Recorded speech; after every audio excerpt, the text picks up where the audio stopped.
Alors, c'est parti pour les 20 futures primes après Egghead seront monstrueuses d'après cette théorie. C'est parti. Plus d'un an, l'histoire de One Piece se déroule dans un véritable chaos. L'arc d'Egghead est sans club Ouais, Goji. plus ambitieux de l'œuvre et ne cesse de mettre les Mugiwara face aux dieux du gouvernement. Nous n'avons d'ailleurs jamais été tant plongés dans l'histoire antique et cachée du siècle oublié, ce qui n'est pas tant étonnant vu que le cerveau de cet arc n'est nul autre que Vegapunk et qu'aujourd'hui il fait partie de ceux qui en savent le plus sur l'histoire effacée. Le monde n'a pas cessé de tourner pendant ce temps-là. Il y a un mec, il a dit un truc très intéressant par rapport à Kobe et Vegapunk. Il a dit, Kobe, il a entendu le message de Vegapunk avec les méchants, les gentils, le GM, les amantiques et tout. Et lui, tout ce qu'il veut, c'est fumer Luffy. Donc, question, est-ce que vous considérez que Kobe est une énorme merde et qu'il fait n'importe quoi vis-à-vis de tout le message de Vegapunk? C'est une question qui est très intéressante. Le mec, quand il m'a dit ça, je me suis dit, ah, c'est vrai que Kobe, par rapport à tout ce qu'a dit Vegapunk, il est quand même censé avoir quelques mots sur ce qu'il a dit. Oui, 1000 fois. Ah ouais, Kobe. Kobe, le peuple te demande au pilori. Et avec tous ces événements s'ajoute encore le reste. Garp et le Sword sur la... Regardez Yaki là. Regardez Yaki. Quand on parle de l'abruti, voilà, quand on parle de l'élève frauduleux, on doit parler de qui? Du maître, qui est tout aussi frauduleux. La ruche, Shanks et Barbe Noire contre Kid Elo, la Cross Guild, les révolutionnaires sur Marie-Joise. Peut-être qu'on s'habitue un peu trop à tous ces incidents tant ils sont nombreux ces derniers temps, mais quand on prend du recul, ce quotidien que l'on vit désormais en tant que lecteur de One Piece est absolument exceptionnel. Ouais, moi je pense que ce qui a un petit peu endormi, les fans de OP, c'est le flashback de Kuma. Je pense que c'est un petit peu endormi tout le monde parce qu'on a enchaîné que des problèmes. On a enchaîné Barbe Poire, on a enchaîné Garp, on a enchaîné Shanks, on avait Kizaru. Après, t'as eu plein de chapitres avec Kuma. Du coup, tout le monde s'est endormi. Après, c'est revenu avec le Gorosei. Et c'est un petit peu... Il y avait les deux. Il y avait Gorosei et Vegapunk qui parlent. Donc, voilà. Tout ce qui est Bonnie, tout ce qui est Ginny. Parlons de Ginny. Parlez de Ginny. Je parlerai de Ginny. J'en parlerai pas. Je pense qu'il y a eu beaucoup de chapitres où tout le monde s'est un petit peu endormi. Mais là, ça va revenir les vrais problèmes. Hein. Je pense que les vrais problèmes vont revenir là. Parce que Dale était très calme. Totalement à la hauteur de ce qu'on pouvait imaginer de la fin du manga. Et ce n'est que le début. Une chose est certaine. Toutes ces aventures, ces faits divers, ces scandales et ces incidents vont avoir une répercussion monstrueuse pour le futur de One Piece. Et ça va commencer tout naturellement par les primes. La fin d'Egghead pointant le bout de son nez, il est temps d'actualiser les primes des Mugiwara. Oui, c'est ce qu'on fera, mais pas seulement. Et il le faut. Celle de... Il le faut. Parce que quand tu regardes la prime de Jinbei et qui est l'horrible Pimbe, hein, qui a une prime supérieure à celle de Sanji qui a battu Queen, là où Jinbei n'a battu que Uzu, c'est compliqué, c'est problématique, vous me l'accorderez. On peut aimer et ne pas aimer Jinbei, c'est pas ça le problème. Le problème, c'est que c'est pas normal que t'aies une prime supérieure à Sanji, c'est tout. Barbe Noire, la Cross Guild, les géants, les révolutionnaires, Bonnie et même Vegapunk verront leur avis de recherche subir une hausse colossale et nous allons voir ça ensemble. Je vous invite plus que jamais à aimer cette vidéo les bros, votre simple like aidera grandement au référencement de la chaîne et ça ne vous prend qu'une petite seconde. Également si vous n'êtes pas encore abonné, comme 40% de ceux qui regardent la chaîne, alors profitez-en pour rejoindre l'équipage et ne manquer aucune prochaine vidéo.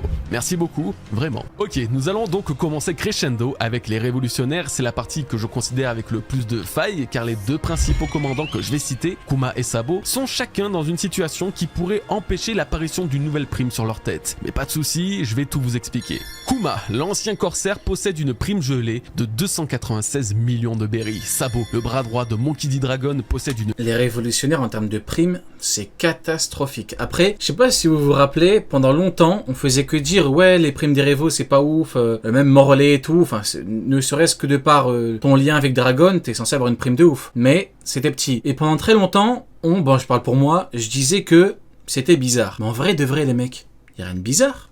Qui donne les primes? Les mecs de la marine. Brand New. Donc en fait, ce qui était bizarre, en fait, il y a une raison. Brand New est un abruti. Brand New fait n'importe quoi. Crocodile, 2 milliards. Mihawk, 3 milliards 6. Baggy, 3 milliards. Quand t'as des gens qui font n'importe quoi, par rapport à un équipage en particulier, même deux, avec Jinbei qui est au-dessus de Sanji, c'est normal qu'ils fassent n'importe quoi avec les révos. Donc en fait, finalement, avec du recul, il n'y a rien de surprenant. Tout est normal. Il est fidèle à lui-même, Brandman. Une prime de 602 millions de berries. Après les événements post-Egghead, leurs primes respectives pourraient s'élever à 996 millions pour Kuma et à 3 milliards. 1 milliard pour Kuma. Bah, par rapport à son histoire et tout, en vrai, la prime de Kuma, entre guillemets, c'est un fourre-tout. Tu peux mettre ce que tu veux, parce que voilà, il y a le lien avec les Gorosei, le Gorosei, il y a le lien avec les Revo, il y a le truc de Egghead, c'est un peu un bordel, donc tu peux faire ce que tu veux. Donc en vrai, 1 milliard, un peu plus. Shanks de l'époque, qui s'est fait bouffer un bras par un monstre marin, 1 milliard, parce qu'il avait volé le fruit. Rien de surprenant. En vrai de vrai, tu lui fous 2 milliards comme Crocodile, pas choquant. Au vu du passif et tout, pas choquant. Toute honnêteté, tu lui fous 2 milliards à Kuma, c'est pas le scandale du siècle, hein, en toute honnêteté, voilà. Maintenant, Sabo, 3 milliards et demi, il a vu Im, il a tarté le Gorosei, ouais, c'est une bonne prime, hein. 502 millions pour Sabo.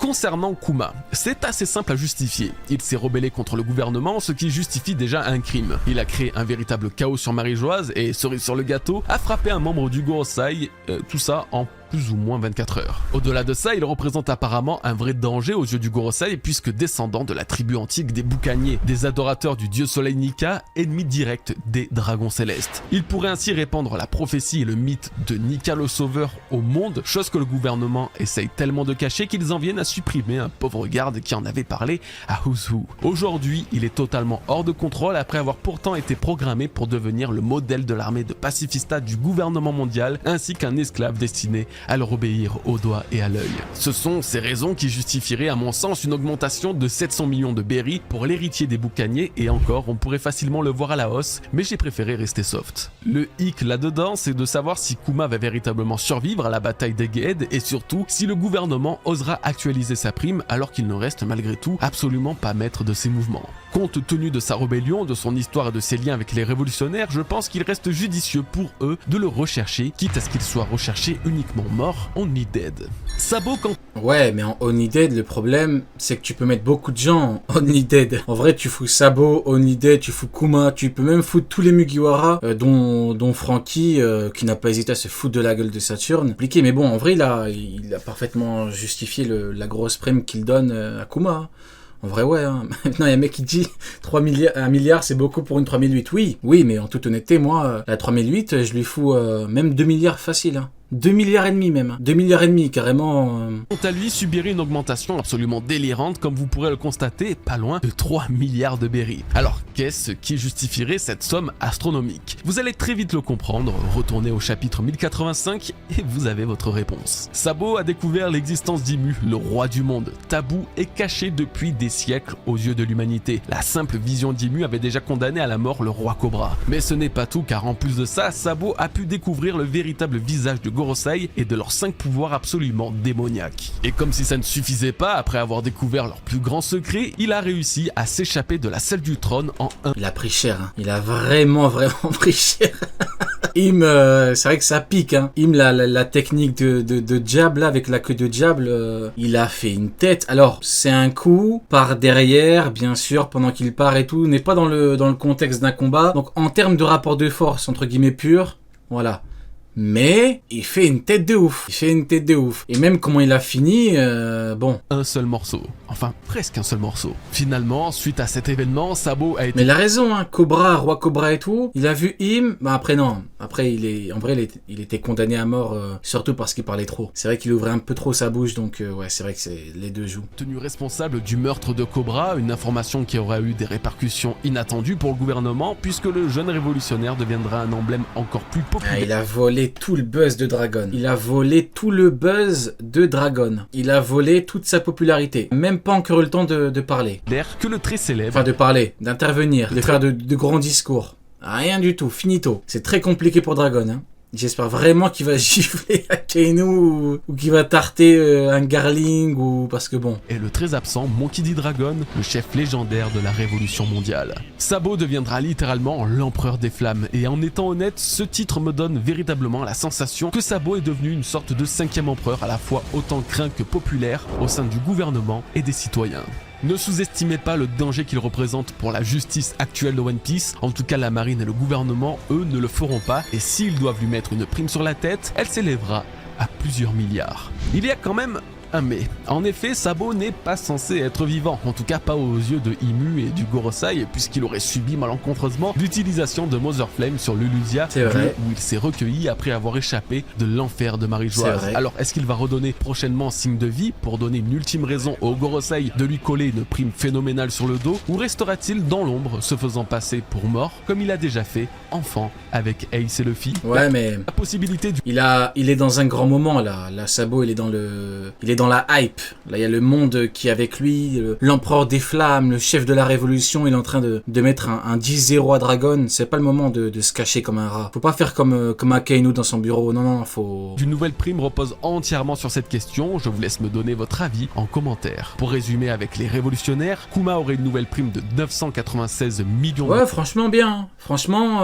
Kuma, on pourrait même dire que c'est pas assez. Goji, il a dû se dire, ils sont pas prêts à entendre un trop gros montant. On a vu la Cross Guild, plus rien ne peut nous choquer. Un crocodile, voilà. Donc ouais, franchement, j'aurais même tendance à augmenter Kuma. Berry, et Sabo, lui, aurait une En vrai, on peut même augmenter Sabo, hein. Parce que Baggy, il a une augmentation de 3 milliards. Lui, qui tape le Gorosei dans la salle, qui part, qui voit Im, qui tape Im, qui survit. En vrai, il n'y a rien de choquant à lui foutre un 4 milliards à Sabo, hein. C'est beaucoup, mais bon. nouvelle prime de 3 milliards et 502 millions de Berry. Depuis la défaite de Big Mom et Kaido, les autres empereurs ne sont pas restés les bras. Ah, les Grinch, ils sont là, les méchants. Puis la défaite de Big Mom et Kaido, les autres empereurs Ouais, regardez-moi ça. Il est où, Shiryu? Il est là. Le mal équipage de ouf, hein. C'est vrai, c'est tellement les Grinch. Incroyable. Il est là. Oh, qu'est-ce qu'il est grand, Vasco Shot. Attends, il est pas aussi grand que ça. Il est pas censé. Attendez, faut que je vérifie. Qu'est-ce qu'il est grand, le frérot. Attends, il est aussi grand que ça par rapport à Shiryu. Il fait combien? Il fait 6 mètres. Big up à l'animateur qui, lui, n'est pas frauduleux et qui a respecté la taille. Il fait 6 mètres. Mais tu m'étonnes que Garp, il a pas voulu... que Garp, il a pas voulu chercher les embrouilles. 6 mètres, il s'est dit, oh je vais avancer, peut-être il va mettre un... il va me mettre un petit coup sous le menton. Non, mais blague à part, ouais, franchement, colosse, hein. Eux, ils sont tous grands. L'équipage de Barbe Noire sont connus pour être grands. Ils sont tous, en moyenne, on est dans les 3 mètres. Mais moi, ce qui m'étonne, c'est que lui, sont aussi grands par rapport à eux. Ils font tous environ les 3 mètres. Hein. Barbe Noire, de mémoire, il fait 3 mètres 44. Ça doit être sa taille exacte, 3,44. Les détails comme ça qu'on connaît, comme Barbe Blanche, 6 mètres 66 de mémoire. Mais ouais, il est vachement grand, hein. Ouais, un grand Grinch, hein. ne sont pas restés les bras croisés en laissant passer l'incroyable opportunité de prendre une avance considérable dans la course du One Piece. De toute façon, pour Shanks, rester les bras croisés, ouais.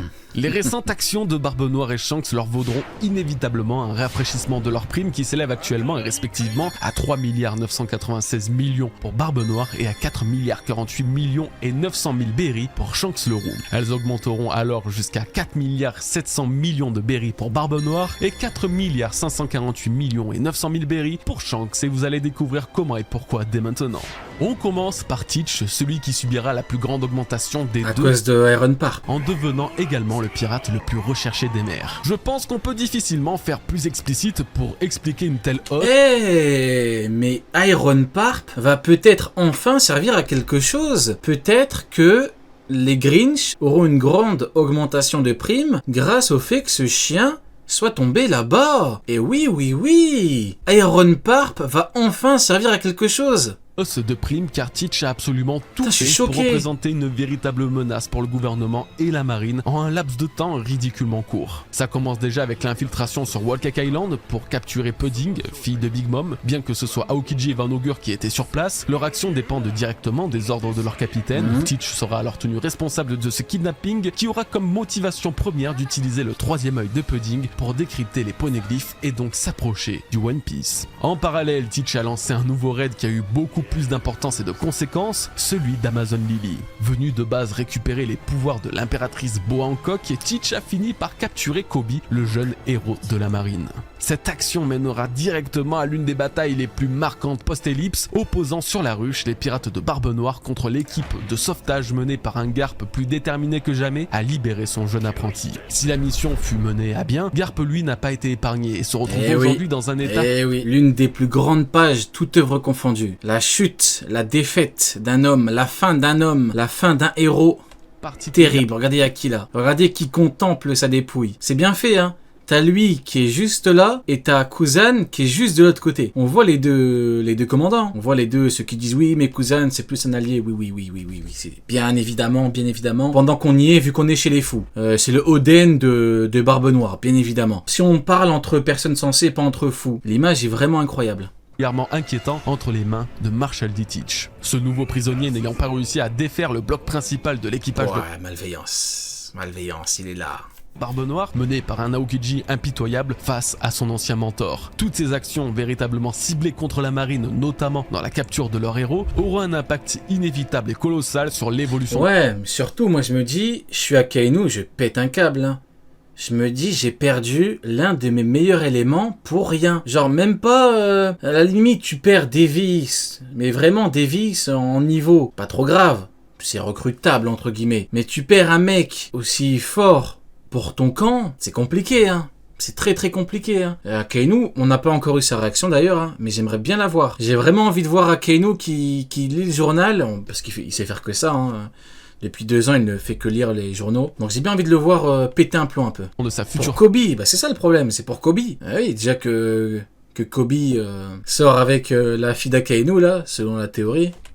Mais aussi les primes des principaux membres de son équipage qui subiront une augmentation globale très importante, en particulier Kuzan Aokiji. Même si je trouve tous ces événements déjà suffisants pour justifier les 700 millions de berry que prendra la prime de Teach, eh bien, ça ne s'arrête pas là. Plus ou moins au même moment que le raid sur la ruche, Teach a vaincu Trafalgar Law et son équipage, un capitaine pirate ayant participé à la défaite de Kaido et surtout Big Mom, venant d'obtenir une... La théorie de fou, mais le pire, c'est que la théorie se tient. Hein. Ceux qui la connaissent pas, en fait, il y a Ibari, c'est l'une des 2 seules personnes dans tout One Piece qui parle exactement comme Akainu. C'est un dialecte particulier au Japon. J'ai plus le terme exact, mais en gros c'est un dialecte, je crois, d'une certaine région ou d'une zone, ou alors c'est d'une certaine époque, je crois. Et en gros, c'est la seule. Et en gros, Ibari, ça veut dire c'est une fleur. Et Akainu, il a une Ibari, donc cette fleur-là, vous voyez au niveau de sa poche. La théorie, en toute honnêteté, se tient. Et du coup, ce qui peut être drôle, c'est qu'en gros, elle est amoureuse de Kobe qu'Akainu a voulu tuer. Donc voilà, c'est une théorie intéressante. Une victoire qui devrait en plus lui accorder une copie de Rod Poneglyph, le rapprochant de l'île finale.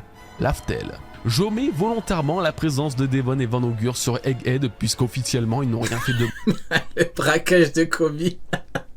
Répréhensible. Akainu, il va faire des cauchemars de Kobe. Par la loi, si ce n'est découvrir la forme démoniaque de Saturne. Certes, Devon l'a touché et pourrait prendre son apparence, mais pour l'instant, je ne préfère pas compter cet argument dans l'augmentation de la prime de Teach. En tout cas, et vous l'aurez compris, Barbe Noire n'a... Ouais, mais les primes des autres commandants vont largement augmenter grâce à ça, donc ça joue. C'est intéressant ce qu'il dit, il veut pas le prendre en compte, mais si tu augmentes les primes de Augur et de Devon, bah automatiquement, tu auras tendance à augmenter les autres. Et donc, oui, c'est... Putain, je verrais bien Shiryu avec... Combien il pourrait avoir en prime Shiryu ?